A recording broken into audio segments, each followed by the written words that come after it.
بسم الله والحمد لله والصلاة والسلام على سيدنا محمد رسول الله. إن شاء الله النهاردة في الفيديو رقم 3 هنتكلم أكتر عن إيه هو مجال الموبايل ديفلوبمنت. تعالى كده نتخيل مع بعض، وبلاش نتخيل، هو ده اوريدي موجود. الناس نوعين. الناس نوعين. نوع من الناس معاه موبايل أندرويد، ونوع من الناس معاه موبايل اي او اس. انت طبعا ايه من الناس اللي معاه موبايل الاي او اس؟ تعالى يا سيدي، نوع الناس اللي معاها موبايل اندرويد والنوع الناس اللي معاها الاي او اس ده وده اسمهم اوبريتنج سيستم. اوبريتنج سيستم اوبريتنج سيستم ده يعني ايه؟ نظام تشغيل. نظام تشغيل الاوبريتنج سيستم ده. تعال نبدأ الأول بالاندرويد. الاوبريتنج سيستم بتاع الاندرويد مين اللي عمله؟ جوجل. خلاص. فبيحصل ايه؟ بيحصل ان انت معاك موبايل شاومي، معاك موبايل سامسونج، معاك موبايل ايا كان نوعه ايه، هو شغال اندرويد. الشركة بتعمل ايه؟ بتروح سامسونج لجوجل، لو سمحتي خد الفلوس دي اديني الاوبريتنج سيستم بتاعك اللي هو الاندرويد. شاومي واوبو كذلك نفس الموضوع يعني. حلو الكلام. ده عمل احتكار غريب قوي في السوق اليومين دول. اللي حصل ايه؟ اللي حاصل ان انت جوجل بتفرض على، طبعا مع لما تيجي تبيع لك جهاز، لما تيجي تبيع لك الاندرويد ده، بتفرض عليك ان انت في شوية تطبيقات بتخليهم موجودين اجباري، وكمان بتجبرك ان انت ما تضيفش غيرهم. زي ايه؟ زي الاب ستور بتاعهم. جوجل بلاي ستور بتاعهم ده هو جبرك ان هو اللي يكون الموجود عندك على التليفون بتاعك، وجابر الراجل الديفلوبر او المبرمج ان هو ما يقدرش ينزل غير من خلال ايه؟ جوجل. فده جوجل دلوقتي بقت هي محتكرة السوق، فعاملة مشكلة كبيرة أوي بالنسبة للمبرمجين. بلاش نتكلم في الموضوع ده دلوقتي، هو مش فكرتنا، بس أنا حبيت أقولك إن الموضوع فيه احتكار يعني. ليه؟ لأن الشركات دي ما بتصممش الحاجة بنفسها، فراحوا لجوجل وقالوا لها إيه؟ صممي أنتي وأنا هشتري منك. جت مين بقى؟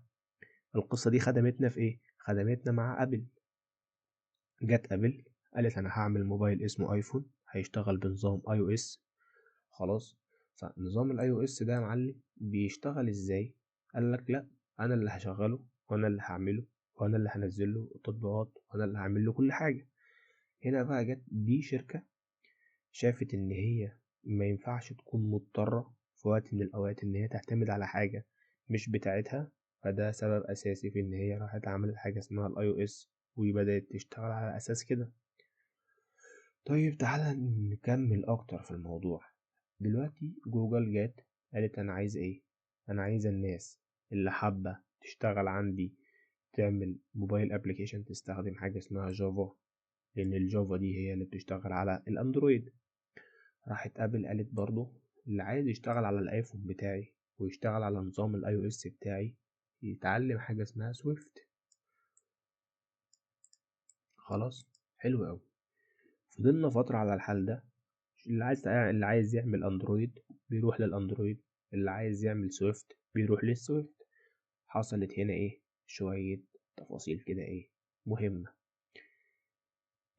الجافا والسويفت دول اسمهم نيتيف. النيتيف ده اللي هو الام بتاعك، يعني ده الحاجة اللي انت عاملها ومربي. عارف الناشئ بتاعك لما تبقى انت مثلا معاك نادي، فده الناشئ اللي انت مطلعه ومربيه وبتصرف عليه عشان يكون موجود معاك. حلو الكلام. طيب الموضوع الاندرويد ده جوجل قلقت منه شويتين تلاتة. ايه اللي حصل؟ قالت لك طب ما هو كده، بص، طالما ان جت ابل راحت هي عملت لوحدها نظام مع نفسها كده، فده ممكن يخلي الناس التانية يفكروا يعملوا نظام. مين الناس التانية؟ اللي هي شاومي سامسونج بالشكل ده، خايفين ممكن يعملوا نظام. فراحت هي اللي جات قالت انا بص، انا عندي حل حلو عشان احافظ اكتر على موضوع الاندرويد ده. انا هسهل الموضوع شوية، بدل ما هو بيتعلم جافا عشان بس يعمل على الاندرويد، لا، ده هو يتعلم حاجة تانية تشتغل على الاندرويد تشتغل على سويفت، على الاي او اس يعني، تشتغل على الماك، تشتغل على الويندوز، تشتغل على لينكس، تشتغل على الويب، كتير اوي. فده عملت حاجة اسمها فلاتر. فلاتر ده مش نيتيف، فلاتر ده اسمه كروس بلاتفورم. كروس بلاتفورم ده معناها كده ايه؟ ده اللاعب المحترف بتاعك، ده اللاعب اللي انت جبته من بره، من حد كده ورحت جبته، ده بيلعب في اي حتة وبيشتغل في اي مكان وبيأدي في اي حتة. فده اللي هو الملك بتاعك. فهو زمان الوضع ما كانش كده قوي، بس واحدة واحدة بدأت تخش فلاتر، فبدأت تثبت نفسها اكتر، فالموضوع ايه، ظبط شويتين تلاتة. وهنا انتهت الحوار بتاع جوجل، ان هي كانت مقلقة شوية، بس دلوقتي هي خلاص مش هتقلق تاني. هتقلق ليه؟ ما خلاص الموضوع ايه بالنسبة لها، انتهى. دلوقتي عايز تعمل لده ولده ولده ولده، كل دول هي كود واحد بس هيديك اللي انت عايزه. فهمت الفكرة؟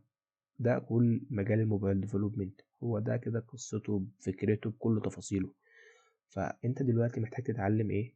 لو عايز تعمل اندرويد نيتيف تعمل جافا، عايز تعمل اي او اس نيتيف تعمل سويفت، عايز تعمل كود واحد يطلع لك اندرويد، يطلع لك اي او اس، يطلع لك ويب، يطلع لك ويندوز، يطلع لك لينكس، يطلع لك ماك او اس، يطلع لك ايه تاني معانا، ويب معانا، كل الحاجات دي. فده كتير قوي بكود واحد بس. فهمت قصدي؟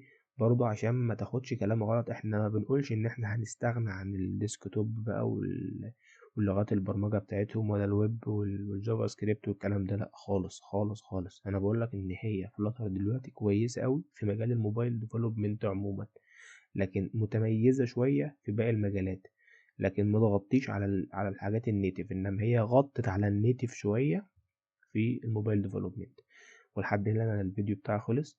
ان شاء الله في الفيديو اللي جاي هقول لك ايه هو الفرق اكتر بين النيتف والبلاتفورم، في تفاصيل اكتر زي استهلاك البطارية، في الاكسس على الكاميرا والنتورك والتفاصيل دي. والسلام عليكم ورحمة الله وبركاته.